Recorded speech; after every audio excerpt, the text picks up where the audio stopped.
Morning, students. In our last class, the last topic that we have studied was precipitation reaction, right? The reactions in which the precipitates are formed in the form of a solid or quite semi-solid substance. That substances are called as precipitates, right? तो ऐसी reactions जिसमें कि precipitate form होते हैं, एक झाग जैसा substance form होता है, उसको हम क्या बोलते हैं? Precipitation reactions. हमने एक एग्जांपल भी देखा था प्रेसिपिटेशन रिएक्शन का। Here when barium chloride react with H2SO4 then barium sulphate and HCl is formed. ये बेरियम और ये सल्फेट एक दूसरे के साथ मिलकर बेरियम सल्फेट बना लेते हैं और इसके वाइट प्रेसिपिटेट्स होते हैं। और हमने पढ़ा था कि प्रेसिपिटेट्स के आगे इस तरह का डाउनवर्ड एरो का सिंबल लगता है, राइट? और ये जो बचा हुआ H और ये Cl है, ये HCl बना लेते हैं, that is hydrochloric acid, right? Now there is one more reaction of precipitation reaction, and that is when lead nitrate reacts with hydrogen sulfide. lead nitrate aqueous होता है, aqueous का मतलब लिक्विड जैसा ही होता है, और H2S हाइड्रोजन सल्फाइड भी aqueous होता है। जब ये दोनों रिएक्ट करते हैं तो ये Pb का मतलब होता है लेड और S का मतलब होता है सल्फ़र। तो ये लेड और सल्फ़र मिलकर लेड सल्फाइड बना लेते हैं, और ये H और NO3 मिलकर HNO3 that is nitric acid बना लेते हैं, राइट? और ये जो लेड सल्फाइड होता है, इसके ब्लैक कलर के प्रेसिपिटेट आते हैं, ओके? और यहाँ पे डाउनवर्ड एरो लगा हुआ है। तो डाउनवर्ड एरो क्या हमको बता रहा है कि ये जो लेड सल्फाइड है, इसके ये एक तरह का प्रेसिपिटेट बन रहे हैं, और कौन से कलर के बनते हैं? ये ब्लैक कलर के प्रेसिपिटेट्स बनते हैं, okay? So when lead nitrate reacts with hydrogen sulfide, then lead sulfide is formed along with the nitric acid. This is one more example of precipitation reaction. Now the next topic that we are going to study is displacement reaction. Displacement reaction का मतलब हमको नाम से ही समझ में आ रहा है कि कुछ कोई सब्सटेंस अपनी जगह से डिस्प्लेस हो रहा है ना, अपनी जगह से मूव करके कहीं और जा रहा है। तो ऐसी रिएक्शन जिसमें रिएक्टेंट्स के कुछ एटम्स अपनी जगह छोड़कर कहीं और चले जाते हैं, उसको हम बोलते हैं displacement reactions, okay? So in the displacement reaction, one element displaces another from a compound and take its place in the compound. The same thing that I have told you, it is written over here that displacement reaction वो reaction होती है जिसमें एक element दूसरे element को displace करके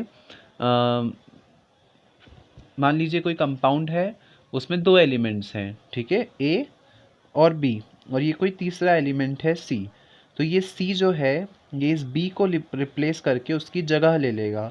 तो ऐसी रिएक्शन जिसमें एक सब्सटेंस किसी दूसरे सब्सटेंस को रिप्लेस करके उसकी जगह ले लेता है, ऐसी रिएक्शंस को हम बोलते हैं डिस्प्लेसमेंट रिएक्शंस, राइट? जब एक एलिमेंट किसी कंपाउंड में दूसरे एलिमेंट की जगह ले ले और उसको डिस्प्लेस कर दे, तो ऐसी रिएक्शंस को हम बोलेंगे डिस्प्लेसमेंट रिएक्शंस। इसका एग्जाम्पल हमको यहाँ पर गिवन है।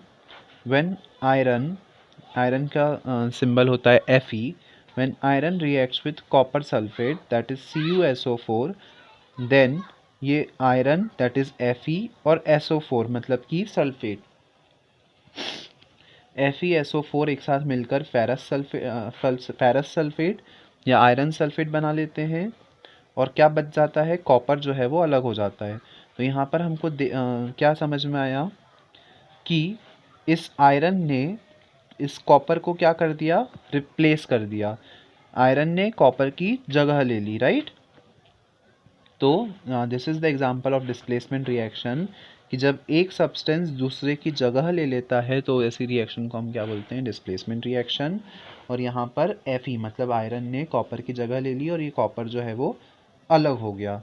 So this is the example of displacement reaction. There is one more example when potassium bromide, के का मतलब होता है पोटेशियम और Br का मतलब होता है ब्रोमीन।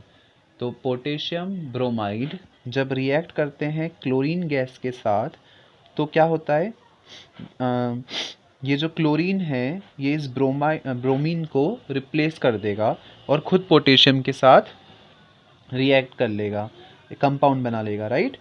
तो इस क्लोरीन ने क्या किया, ब्रोमीन को रिप्लेस कर दिया और खुद इसने पोटेशियम के साथ मिलकर कंपाउंड बना लिया और क्या बन गया ये KCl, और ये जो ब्रोमीन है वो अलग हो जाएगा, राइट। जो ब्रोमीन है वो अलग हो गया। तो इस तरीके से जब एक एलिमेंट किसी दूसरे एलिमेंट को रिप्लेस करके खुद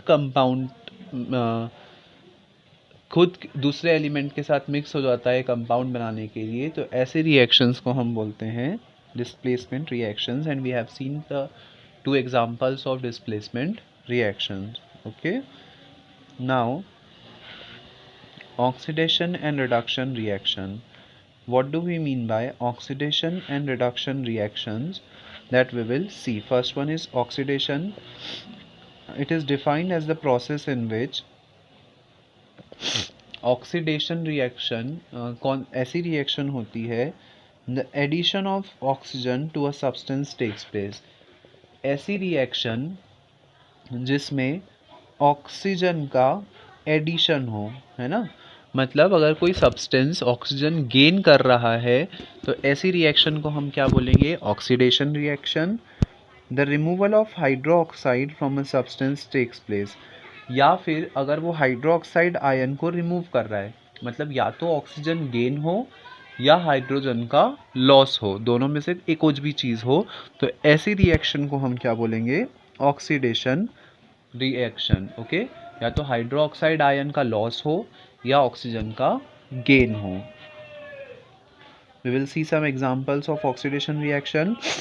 As you can see that here carbon reacts with oxygen. तो यहाँ पर कार्बन क्या कर रहा है, ऑक्सीजन को गेन कर रहा है और क्या बना रहा है, कार्बन डाइऑक्साइड बना रहा है।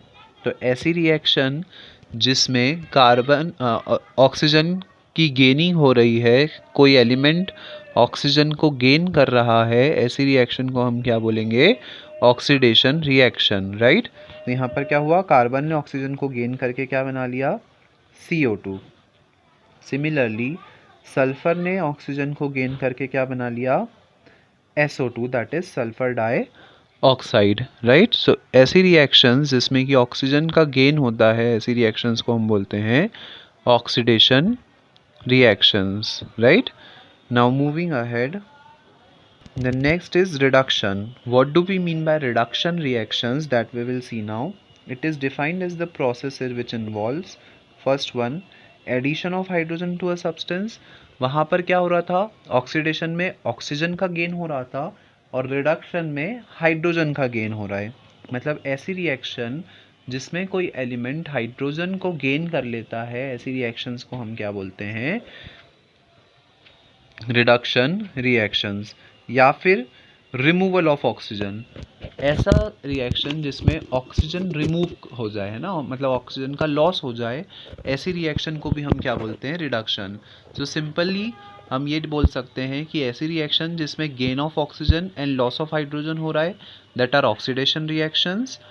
और ऐसी रिएक्शंस जिसमें gain of hydrogen and loss of oxygen हो रहा है, उनको हम बोलेंगे रिडक्शन रिएक्शंस, राइट। तो जब ऑक्सीजन का गेन होता है तो दैट आर ऑक्सीडेशन, और जब हाइड्रोजन का गेन होता है तो that are reduction, right. Here one equation is given to us. When nitrogen and hydrogen react with each other, then NH3 is formed, that is ammonia is formed. तो यहाँ पर क्या हुआ, इस नाइट्रोजन ने हाइड्रोजन को गेन कर लिया, और हमको पता है कि जब भी हाइड्रोजन का गेनिंग होती है तो ऐसी रिएक्शन को हम क्या बोलते हैं, reduction reaction, right. So this is the example of reduction reaction. Why? Because this nitrogen has gained the hydrogen, right? So oxidation reactions में ऑक्सीजन का गेन और हाइड्रोजन का लॉस, और रिडक्शन रिएक्शंस में हाइड्रोजन का गेन और oxygen का loss, right. Now the next is oxidizing agent. What do we mean by oxidizing agent? That we will see now. It can be defined as a substance which gives oxygen for oxidation, which removes hydrogen. ऐसी reaction जिसमें कि oxygen liberate होता है oxidation के लिए, ऐसे substances जो कि ऑक्सीजन देते हैं, है ना, रिएक्शन में हेल्प करने के लिए, उनको हम क्या बोलते हैं, ऑक्सीडाइजिंग एजेंट। या ऐसे सब्सटेंस जो कि हाइड्रोजन को रिमूव करते हैं, उनको भी हम क्या बोलते हैं, ऑक्सीडाइजिंग एजेंट। तो सिंपल सी चीज़, ऐसे सब्सटेंस जो या तो ऑक्सीजन दें या हाइड्रोजन को रिमूव कर दें, ऐसे सब्सटेंसेस को हम क्या बोलेंगे, ऑक्सीडाइजिंग एजेंट। और इसी का जस्ट अपोजिट, ऐसे सब्सटेंस जो कि हाइड्रोजन देते हैं फॉर रिडक्शन या ऑक्सीजन को रिमूव कर देते हैं, उनको हम क्या बोलते हैं, रिड्यूसिंग एजेंट। तो ऑक्सीडाइजिंग एजेंट जो या तो ऑक्सीजन दे या हाइड्रोजन को रिमूव कर दे, और रिड्यूसिंग एजेंट जो या तो हाइड्रोजन दे और ऑक्सीजन को रिमूव कर दें, right. So the simply we can learn it कि ऑक्सीडाइजिंग एजेंट जो ऑक्सीजन देते हैं या हाइड्रोजन को रिमूव करते हैं, और रिड्यूसिंग एजेंट जो ऑक्सीजन को रिड्यूस करते हैं, रिमूव करते हैं, और हाइड्रोजन को गिव देते हैं, right. So in this way we can learn the oxidizing agent as well as reducing agent. A chemical reaction involving both oxidation and reduction is called redox reaction.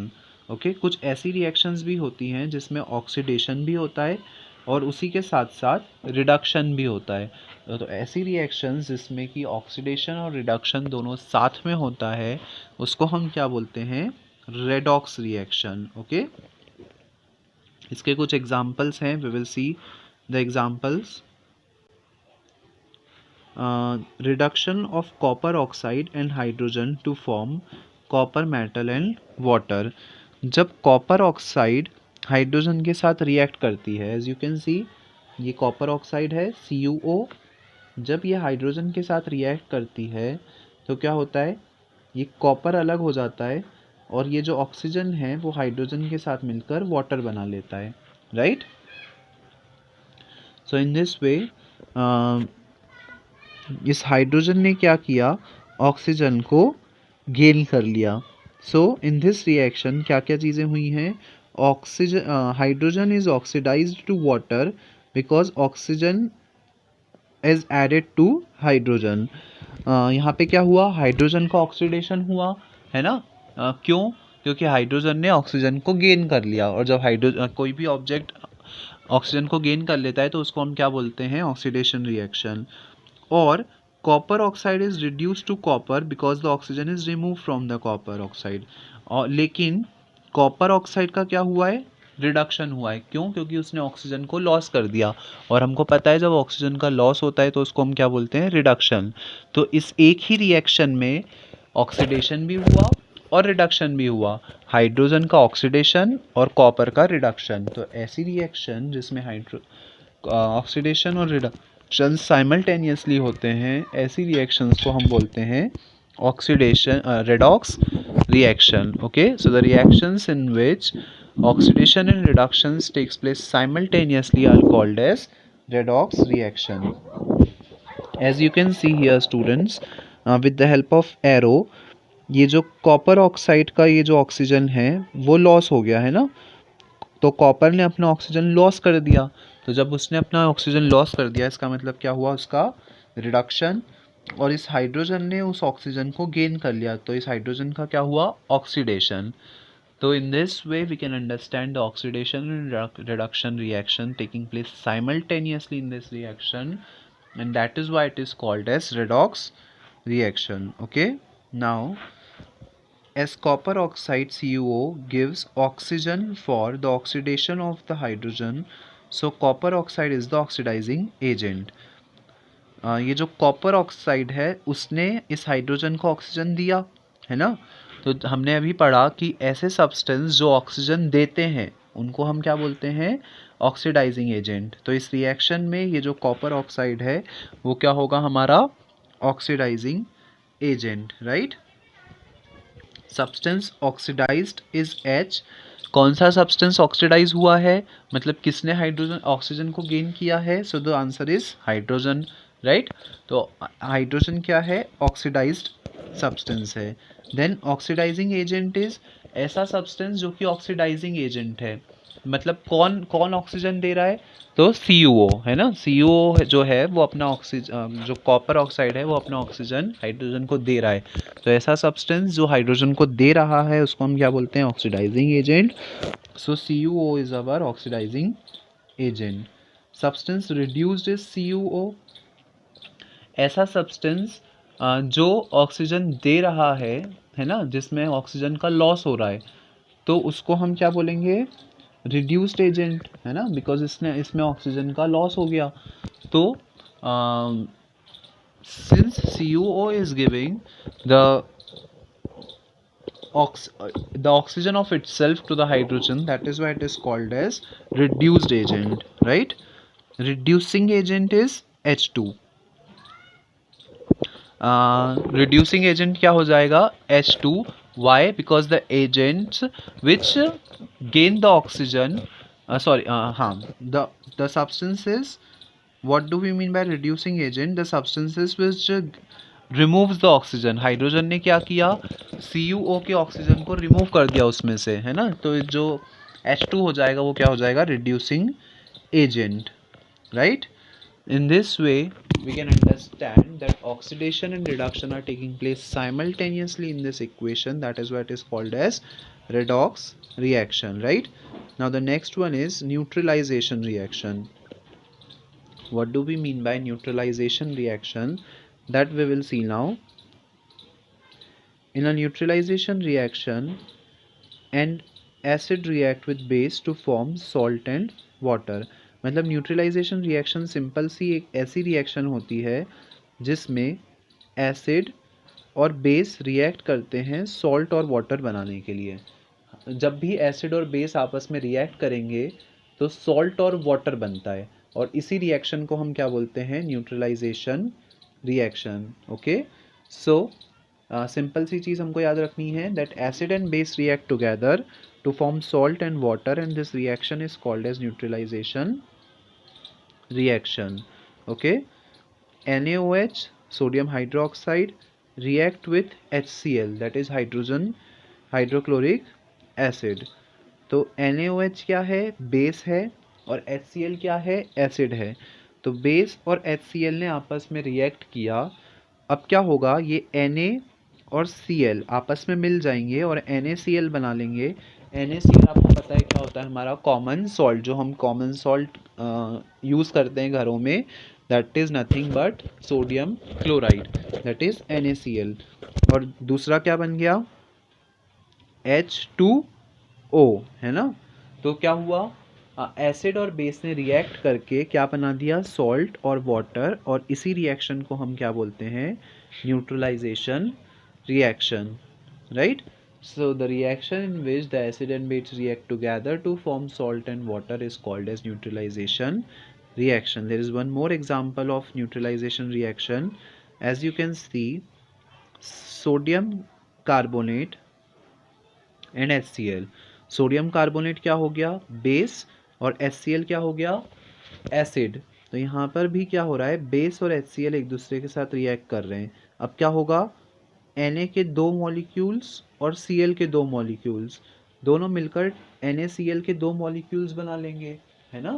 तो यहाँ पर क्या? एक सॉल्ट तो बन गया, और उसके साथ साथ हाइड्रोजन के दो मॉलिक्यूल्स और ऑक्सीजन का एक मॉलिक्यूल मिलकर क्या बना लेंगे? H2O। और कार्बन और ऑक्सीजन के दो मॉलिक्यूल्स मिलकर क्या बना लेंगे? CO2। So in this reaction this base and acid react to form salt and water, और सॉल्ट और वाटर के साथ साथ यहाँ पर क्या हुआ? कार्बन डाइऑक्साइड गैस भी रिलीज हुई है, right? So neutralization reactions are those reactions in which the salt and water react together to form acid and base react together to form salt and water, right? So I hope these are some of the types of reactions. I hope all the reactions are clear to all of you. Now the next is rusting of iron. आपको पता है iron में rainy season के time पे या moisture के कारण iron में रस्ट लग जाता है ना. रस्टिंग मतलब जंग. आयरन में जंग लग जाती है और उसी को हम क्या बोलते हैं, rusting. So rusting of iron is basically a chemical reaction. ऐसा क्यों होता है? क्योंकि मॉइस्चर में जो वाटर के मॉलिक्यूल्स हैं और जो ऑक्सीजन है ना, एटमॉस्फेयर में ऑक्सीजन है और मॉइस्चर के कारण जो वाटर के मॉलिक्यूल्स हैं वो आयरन के साथ रिएक्ट कर लेते हैं और एक सब्सटेंस बना लेते हैं जिसको हम बोलते हैं रस्ट या आयरन ऑक्साइड या फेरस ऑक्साइड. ठीक है. और वही जो सब्सटेंस होता है उसी को हम क्या बोलते हैं, रस्ट. जो हमको काला काला जंग जैसा लगता है, that is the rust. That is basically the ferrous oxide. So if you leave an iron article in open for some time, it acquires a reddish brown coating called rust. क्या होता है, उस पर एक रेडिश ब्राउन कलर की coating हो जाती है जिसको कि हम क्या बोलते हैं, रस्ट. आप सबने लिखा होगा आयरन पे जंग लग जाती है, कैसी होती है वो, रेडिश ब्राउन कलर की होती है ना. उसी को हम क्या बोलते हैं, इस प्रोसेस को हम क्या बोलते हैं, रस्टिंग ऑफ आयरन. तो आयरन की रस्टिंग क्यों होती है वो समझते हैं. This is iron that is, जिसका सिंबल होता है Fe. एटमॉस्फेयर में जो ऑक्सीजन है उसके साथ और मॉइस्चर में जो वाटर है उसके साथ ये रिएक्ट करके क्या बना लेता है, Fe2O3, है ना. ये इन दोनों चीज़ों के साथ रिएक्ट करके क्या बना लेता है, Fe2O3, मतलब कि क्या, रस्ट. ओके. सो आपको पता है कि आयरन की रस्टिंग होती है मॉइस्चर में ही होती है. तो मॉइस्चर में ही क्यों होती है, क्योंकि मॉइस्चर में वाटर के मॉलिक्यूल्स रहते हैं और जो आयरन है वो ऑक्सीजन और वाटर के साथ रिएक्ट करके रस्ट आयरन ऑक्साइड बना लेता है, जिसको कि हम क्या नाम से जानते हैं, रस्ट नाम से. ओके. और इसी कारण जो आयरन है उसमें जंग लग जाती है in rainy seasons. Okay. For rusting the presence of both oxygen and water is essential. ठीक है. मतलब रस्टिंग के लिए ऑक्सीजन और वाटर दोनों प्रेजेंट होना ज़रूरी है. अगर समर सीज़न में आप देखेंगे तो समर सीज़न में आयरन पे रस्ट नहीं लगता है. केवल मोस्ट ऑफ द केसेस में रेनी सीज़न में ही आयरन पे रस्ट लगता है. ऐसा क्यों? क्योंकि रेनी सीज़न में एटमॉस्फेयर में वाटर का मॉलिक्यूल ज़्यादा होते हैं, right. The content of moisture in air is high. अगर एयर में ज़्यादा मॉइस्चर है, which means if it is more humid, rusting become more faster. अगर एटमॉस्फेयर में ज़्यादा ह्यूमिडिटी है या ज़्यादा मॉइस्चर है तो रस्टिंग के चांसेस जो हो जाते हैं वो ज़्यादा हो जाते हैं. क्यों? क्योंकि मॉइस्चर ज़्यादा, इसका मतलब हाई वाटर के मॉलिक्यूल ज़्यादा, और जब वाटर के मॉलिक्यूल ज़्यादा तो आयरन की उनके साथ रिएक्शन भी ज़्यादा, राइट. तो इस कारण जो आयरन है वो इजीली रस्ट हो जाता है. So how do we prevent rusting. तो हम उस रस्टिंग को प्रिवेंट कैसे कर सकते हैं, है ना. आयरन को जंग लगने से हम कैसे बचा सकते हैं, तो उसके लिए कुछ तरीके होते हैं. One by one we will discuss this ways. First one is larger objects such as the bridge or ship can be protected from rusting by using oil paints. हम क्या कर सकते हैं, जो हमारे आयरन के सब्सटेंसेस हैं हम उनको ऑयल पेंट कर दें, है ना. अगर हम उनको ऑयल पेंट कर देंगे तो जो आयरन है वो डायरेक्टली कांटेक्ट में नहीं आ पाएगा वाटर और एयर के, है ना. और जब वो डायरेक्टली कांटेक्ट में नहीं आ पाएगा तो वो रिएक्ट भी नहीं कर पाएगा उतना ज़्यादा, और जब रिएक्ट नहीं कर पाएगा तो रस्टिंग भी नहीं होगी, right. Then moving parts of machinery are protected from rusting by using grease और ऑयल. आपने देखा होगा मशीनों में भी जंग लग जाती है ना. तो मशीनों में आपकी साइकिल की चेन, उसमें भी हम ऑयल डालते हैं, है ना, ग्रीस डालते हैं. क्यों डालते हैं? ताकि उसमें जंग ना लगे. तो जो मूविंग पार्ट्स होते हैं किसी भी मशीन के, उसमें हम रस्टिंग से कैसे बचा सकते हैं, ऑयल या ग्रीस का यूज़ करके, राइट. जब हम उस पर ऑयल और ग्रीस की कोटिंग कर देंगे तो क्या होगा, it will not come in contact with the moisture present in the air, and that is how we will prevent it from rusting, right. Now Iron objects can be protected by thin layer of zinc from rusting. This process is called as galvanizing. कुछ decorative items या कुछ जो heavy चीज़ें रहती हैं उनको हम rusting से कैसे बचा सकते हैं? हम आयरन के सब्सटेंसेस के ऊपर जिंक की एक कोटिंग कर देते हैं, ठीक है। आयरन के सब्सटेंस पे हमने जिंक की अगर एक कोटिंग कर दी तो अब जो आयरन है वो तो जिंक के अंदर है और इसलिए वो मॉइस्चर के साथ रिएक्ट नहीं कर पाएगा और रस्टिंग नहीं होगी, राइट। तो अगर आयरन के ऊपर हमने जिंक की कोटिंग कर दी है तो this is also the way by which we can prevent it from rusting and this process is called as galvanisation. Okay, इस प्रोसेस को हम क्या बोलते हैं? गैल्वेनाइजेशन या galvanising. Okay, now a thin layer of tin is coated over the iron object called tinning. Iron objects के ऊपर अगर हम टिन की कोटिंग कर देते हैं, टिन भी एक तरह का सब्सटेंस होता है, एक तरह का एलिमेंट होता है, तो जब अगर हम आयरन ऑब्जेक्ट्स के ऊपर टिन की कोटिंग कर देते हैं तो उसको हम क्या बोलते हैं? टिनिंग। अगर हम जिंक की कोटिंग करते हैं तो उसको बोलते हैं galvanising. Okay, we can protect rusting of iron from electroplating of nickel और क्रोमियम। हम क्या कर सकते हैं? उसके ऊपर इलेक्ट्रोप्लेटिंग भी कर सकते हैं निकल और क्रोमियम की। मतलब हमने जिंक की लेयर डिपॉजिट की, टिन की लेयर डिपॉजिट की, वैसे ही हम निकल और क्रोमियम की भी उस पर एक प्लेटिंग कर सकते हैं, उसकी एक कोटिंग कर सकते हैं, राइट। और उस प्रोसेस को हम क्या बोलते हैं? इलेक्ट्रोप्लेटिंग। अगर हम निकल और क्रोमियम से उसको कवर कर रहे हैं तो that is called as electroplating. अगर हम टिन से कवर कर रहे हैं तो that is called as tinning. और अगर हम जिंक से उसको कवर कर रहे हैं तो that is called as galvanisation या galvanising. Okay, iron can also be protected from rusting by converting it into alloy such as stainless steel. हम आयरन के अलॉय भी बना सकते हैं। अलॉय का मतलब होता है जब दो या दो से ज़्यादा एलिमेंट्स को हम फिक्स्ड प्रपोर्शन में मिक्स करते हैं एक नया सब्सटेंस बनाने के लिए, तो इसको हम बोलते हैं अलॉय, ठीक है। जो स्टील होता है ना, हमारे घरों में जो बर्तन होते हैं वो स्टील के होते हैं जनरली। तो जो स्टील के यूटेंसिल्स होते हैं, जो स्टील होता है, आपको पता ही होगा, आप सबने स्टील देखा होगा। तो steel is basically N alloy.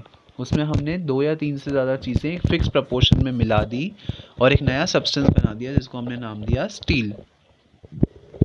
तो आयरन की रस्टिंग से बचाने के लिए हम उसको दूसरे सब्सटेंस के साथ मिक्स करके अलॉय भी बना सकते हैं, राइट। तो this is also one way by which we can prevent iron from rusting. Now the next topic is crystallization. What do we mean by the word crystallization? That we will see now. The process of separating a pure substance in the form of crystals from a hot saturated solution by cooling is called as crystallization. हमने क्या किया? अगर कोई liquid substance है, हमने उसको heat कर दिया, ठीक है। अब जब हमने उसको हीट कर दिया और उसको हीट करने के बाद हमने उसको कूल डाउन किया, तो जब हम उसको कूल डाउन करेंगे तो उसके छोटे छोटे क्रिस्टल्स बन जाते हैं। क्रिस्टल्स मतलब आप ऐसा समझ सकते हो जैसे शुगर के जो पीस होते हैं, है ना, that are in the form of crystals. तो जब हमने किसी लिक्विड को कूल डाउन किया, किसी केमिकल को कूल डाउन किया, तो उसके छोटे छोटे से क्रिस्टल्स बन जाते हैं और इस प्रोसेस को हम क्या बोलते हैं? क्रिस्टलाइजेशन। जब किसी प्योर सब्सटेंस को हमको ऑब्टेन करना होता है किसी सॉल्यूशन में से, तो हम उस सॉल्यूशन को हम क्या करते हैं? पहले तो हीट करते हैं और उसके बाद उसको कूल डाउन करते हैं। तो जब हम उसको हीट करके कूल डाउन करते हैं तो उसके क्रिस्टल्स बन जाते हैं छोटे छोटे से, और उन क्रिस्टल्स को हम फिर इजीली ऑब्टेन कर सकते हैं, राइट। और इस प्रोसेस को हम क्या बोलते हैं? Crystallisation. Crystallisation is used to purify solid compounds. और इस मेथड को हम कहाँ यूज़ करते हैं? सॉलिड कंपाउंड्स को प्योरीफाई करने में हम इस मेथड का यूज़ करते हैं। Okay, so in this chapter we have studied about the types of changes that takes place in our surrounding, that is the physical change and the chemical change. Then we have discussed about the reactions and the types of reactions, right. अगर कोई भी chemical change होता है तो उसको reaction के form में represent करना, और रिएक्शन कितनी टाइप्स की होती हैं उन सबके examples, right? That's how our chapter is completed, students. Okay, that's all for today's class. The further topics we will study in the next lectures. Thank you.